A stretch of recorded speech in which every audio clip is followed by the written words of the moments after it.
This is a picture of Mom. Her name was May.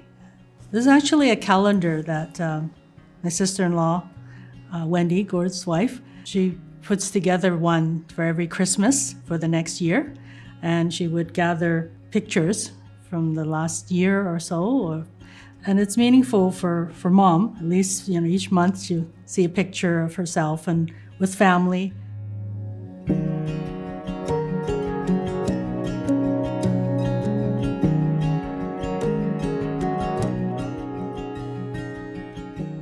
I think the dementia as a term is different now than I think when before we had the experience with our mom. I think originally we think of it, or I think of it as memory loss and gradual inability to do things. And there is that aspect. But I believe more now that dementia is the eventual and gradual loss of a person's identity and the relationships that they had in their hearts and their minds. And that's probably the hardest part about caring for a person with dementia and helping people to understand that. The aspect of physical care is one thing, but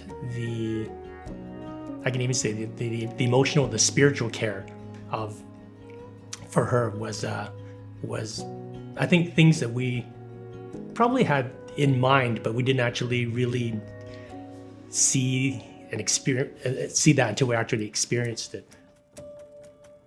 When Mom was a teenager, that was during the Cultural Revolution in China.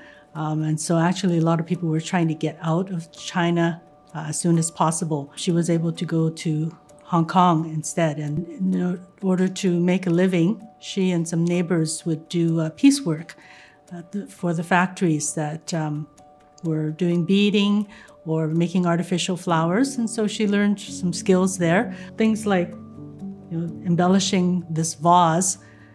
This is the kind of thing that she learned to do, a lot of very detailed work. But anytime she saw something that was crafty, something that she could do herself, she would try to copy that. Closer to her final years, when she wasn't able to go out very much, she learned to fold paper and ribbon to make flowers, put them together into a bouquet, which she would display in a vase. And as much as she could, she would be gifting them to friends whenever she was visiting those who were also shut-ins, or whenever there was someone who had a birthday in their seniors group. Something I had to learn to appreciate because it just became a lot of clutter at home. But we realized that this was, from her heart, and she was preparing these and keeping them aside so that she can give them away whenever she could. These red envelopes in Chinese culture, Asian culture has these, giving them out during Chinese New Year and Lunar New Year. I brought one particular envelope. Our mother would always remember birthdays and occasions and remember all the grandkids' birthdays. She always wanted to give a gift.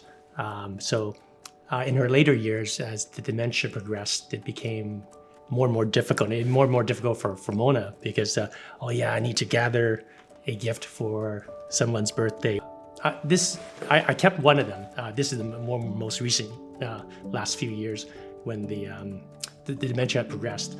But it's an older envelope. It's kind of torn or whatever, but whatever she found in her drawers and from previous years. And I think what it was is meaningful to me because it was she had written down as best she could, even in her dementia, the gift of my name, happy birthday, and then she actually signed it with her signature rather than saying Mom because that was all she could really remember to do at that point. But so it's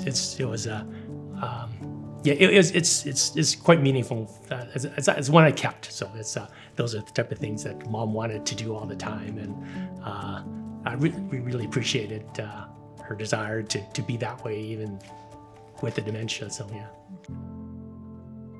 There's a cultural expectation, and I think even a personal expectation that we will care for our parents into their elderly years, and I think that it's an expectation that comes from the parents themselves, and certainly sometimes a promise that we would not place them in a care home, and we have had these discussions directly and indirectly about, at what point would we not be able to care for them. Oftentimes, it is really near probably the end of our rope before we actually seek assistance. We don't often have the time to stop and think, should this be the progress of it? At what point do we need the help? Being able to admit that we cannot do it ourselves is a hard thing. And there's a lot of guilt, a lot of anxiety. That there are limitations that as much as you may want to care for your family member as in the home as much as you can, there are limitations. But each limitation, it will vary.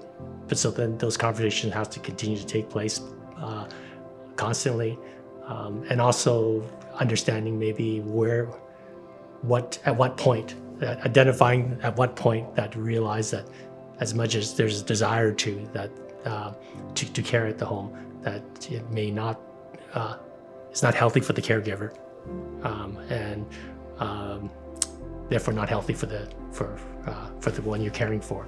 So, but it's a very tough decision at that point and a tough conversation. But I think we would encourage that take place, because as the caregiver, you may not even know that you're already at your end of your rope, and it's not good for anybody for that.